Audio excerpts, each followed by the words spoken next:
Mission Chats with John Crow.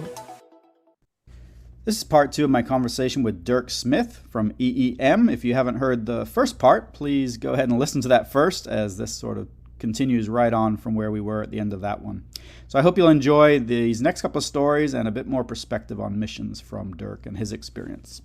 You've shared an amazing God story right there with the request from the Ukraine. I mean, that's just incredible. But I'm curious, is there one or two other things, through your experience over 10, 12 years with the organization that you'd like to share as far as a God story where you clearly see God at work?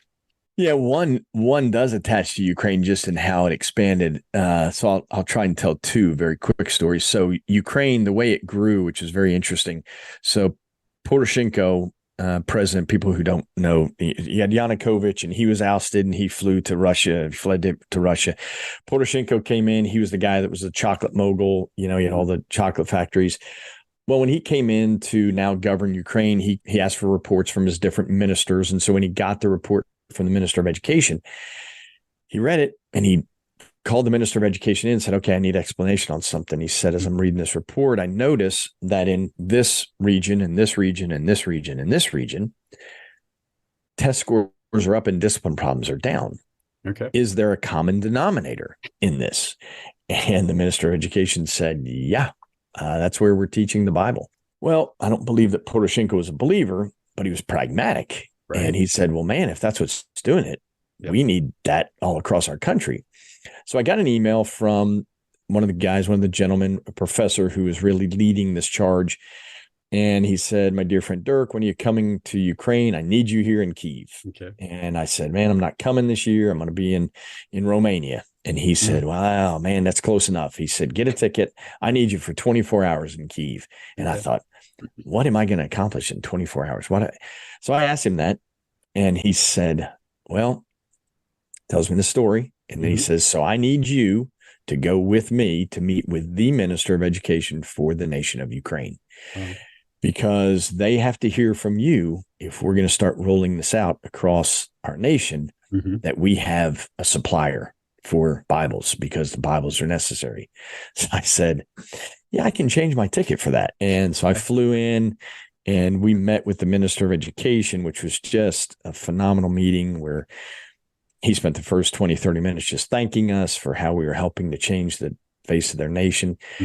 And then he looks at me and he's talking through a translator, but then in English, he looks at me and he says, so how can I help you? And I was like, oh, I see you can speak English. So I say back to him and I said, well, here's a reality.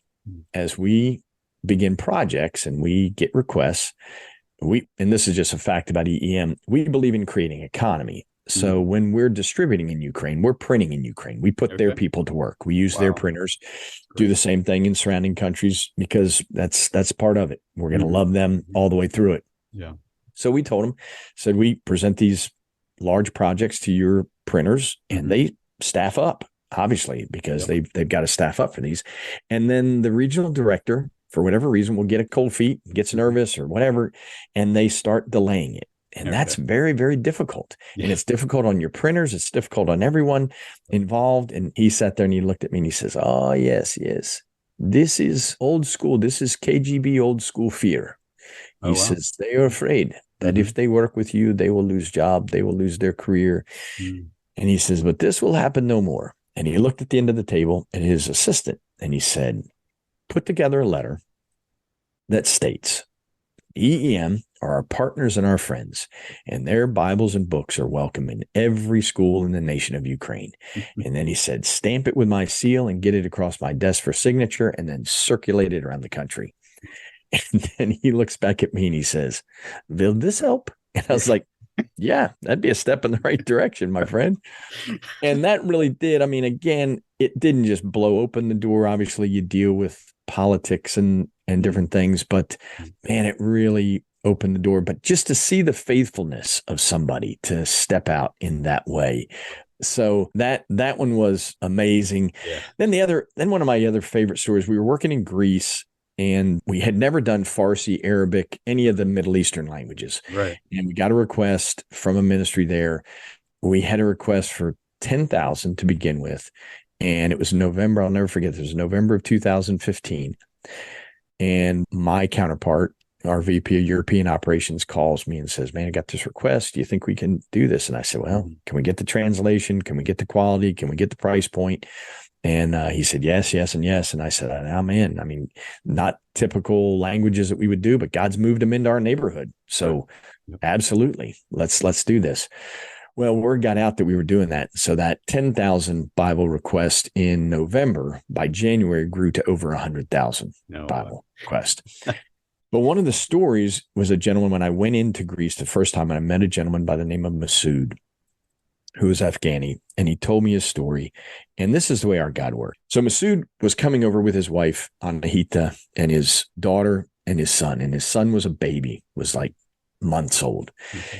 They're on one of those boats, one of those inflatables, and they're coming over. And of course, they're coming in at night. Mm-hmm. They're coming from Turkey. They get to Lesbos, the island, and they've got these traffickers that are paid a ton of money to. They're coming in at night. They're coming too fast. These guys are not great pilots of boats. And they hit a rock. The boat deflates, explodes, whatever. Bottom line is they all fall into the night sea. Mm. His wife has a life vest on. His daughter has a life vest on. He has a life vest on, but he had his baby boy in his arms. Mm. And when they go in, he loses his son in the water. So he comes up, and there's a fire burning on the shore, and it's causing light to come across on the water. And he looks at his wife, he sees his wife, and he screams to her, I've lost him. Takes his vest off, and he dives down, feeling everywhere he could. Comes up, gets another breath, dives down. Does this like 2 or 3 times. And finally he said, it's my last attempt. He said, Dirk, I took a breath as deep as I could, and I dove down, and I just started talking to God. I said, God, I don't know what you're doing. If you're trying to get my attention, you got it. I mean, I'm trying to do the right thing. I'm getting my family to a safe place, to a new life, to care for them. But if you're trying to get my attention, I'm listening. I'll do whatever you want me to do. Just tell me what it is. Okay. But please save my son. Save my son. Okay. So he comes up to get one more breath, and one of the passengers on the boat says, hey, look. And the front of the boat was still intact, and his little boy was laying on the front of that boat. He swam over and grabbed him. He's blue, cold, and he swims for that light, which was a fire on the shore, as fast as he could. And he gets there, and there's who meets him but a Christian nurse, stethoscope around their neck, takes his baby, takes him over to the fire, warms him up, puts a blanket around him, checks his vitals, hands him back, and says, he's good. He's good. Just keep him warm. Yeah. Well, that transformed that and some other things in Masood's life to where God has just used Masood in some amazing ways. And we've seen thousands and thousands and thousands of Muslims come to Christ. Mm-hmm. And Masood is he's a key player in how God used him. So, yeah. So you just see God's hand everywhere. And when people give up and when they're truly humbled and they serve him, he opens doors. Mm-hmm. Yeah. Wow. Beautiful story. Thank you. So Dirk, obviously some very exciting opportunities that you've experienced in your time with EEM. And I'm also, seeing your background in kind of corporate experience, as you shared earlier on as well. So I'd love to hear how you would describe missions from the experiences you've had coming out of the business world, if you will, and how that's looked in your context. Yeah.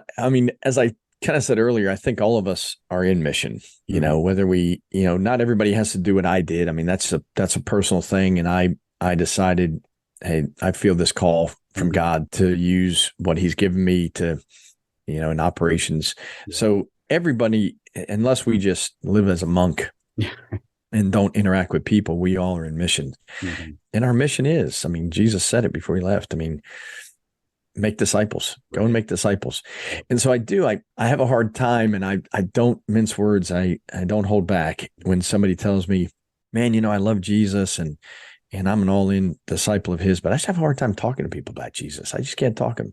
And I'm like, yeah, you know what? You need to stop saying that. And they'll be like, what do you mean that I have a hard time talking about Jesus? I'm like, no, that you're an all-in disciple of his, because you're not. Wow. You're not. You're just not, because that can't happen. I mean, again, people don't have to do it the way I do it or you do it, John. I mean, we're all different, but if we're impacted by Jesus and he has truly transformed and is transforming our lives, then how do I not talk about that? Right. How do I not talk about the person who has given me hope? I mean, your listening audience, there are people who have gone through what I've gone through or worse with losing a mate or just life struggles. How do you not tell somebody when you've gone through it and you know it was Jesus and his spirit living in you that sustained you and answered those prayers for you? What kind of a selfish human being must you be to keep that to yourself and not share with somebody? You want hope? Let me tell you about the hope.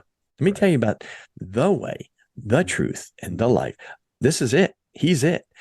So that's missions. We're all in it. I don't care how you do it. But if you're an all-in disciple, guess what? You're going to get creative. You're going to get creative, and you're going to evaluate the gifts and talents that God has given you, and you're going to look for ways to share Jesus. You're going to look for ways to share your Lord and Savior with anybody and everybody that he puts in your path. But again, do it as light and salt. Don't be blinding. Don't be over salty. Oh my gosh, that's disgusting. But then don't be non-existent, you know? And I think so many of us, we do the pendulum swing like, well, man, I don't like that ugly Christian looking thing. And so I'm just not going to do that. I'm just not going to, because boy, you can't talk about Jesus. That makes people uncomfortable. Make people uncomfortable. That's okay. That's okay. I mean, sometimes we need uncomfortable, but do it in love and do it in a way that's, again, it's got to be real. I mean, if it's artificially created, that's what doesn't work. That's never going to resonate with people. So I don't know if that answers your question or not.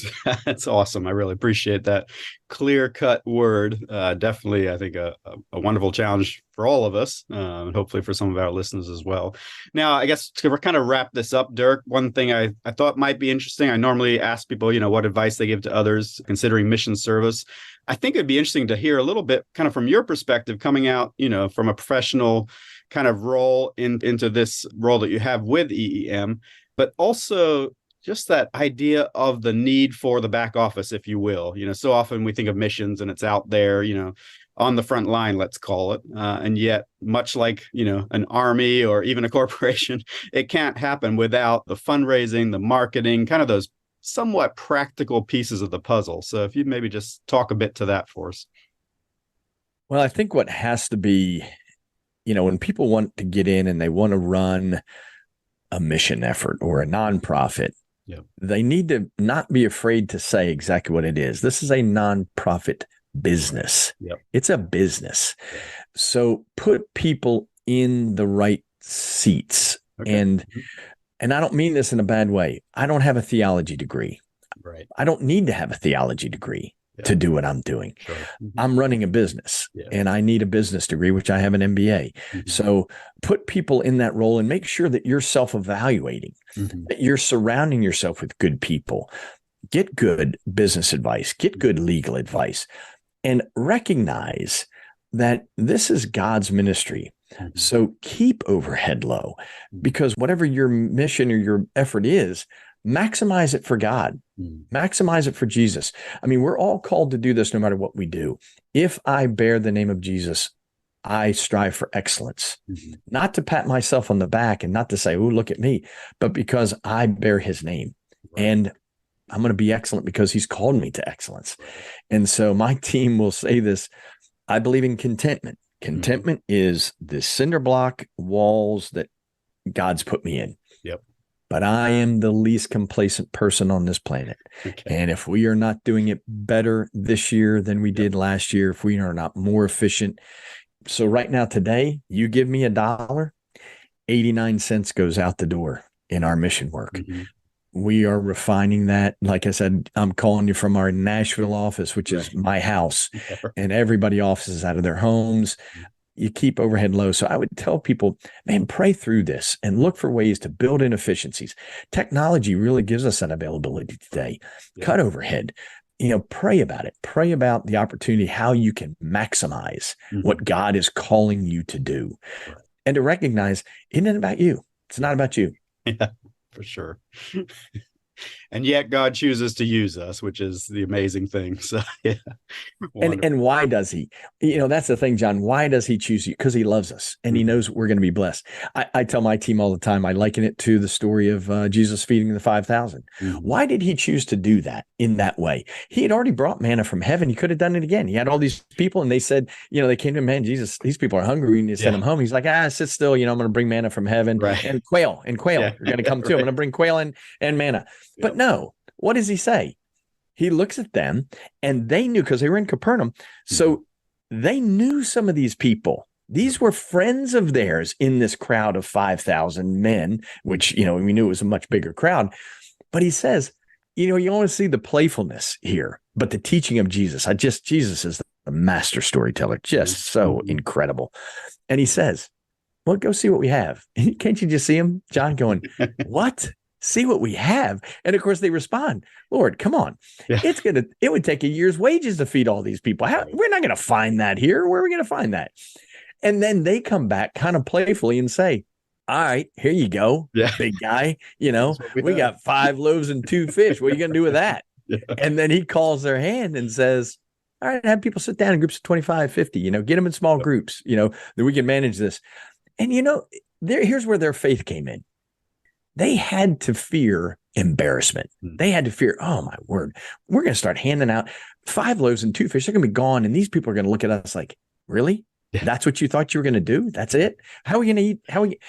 And then the fun that ensued as they began handing it out. Can't you just see Peter, looking over at John going, John, dude, you still got fish? You still got bread? He said, yeah, man, I can't get rid of it. It keeps multiplying him. I mean, this is crazy. Yeah. And they're laughing and they're having a great time. But who did the miracle? Yeah. Jesus. Jesus' miracle. But he invites us in because he knows, one, we're going to have fun. And really, most importantly, our faith is going to be increased.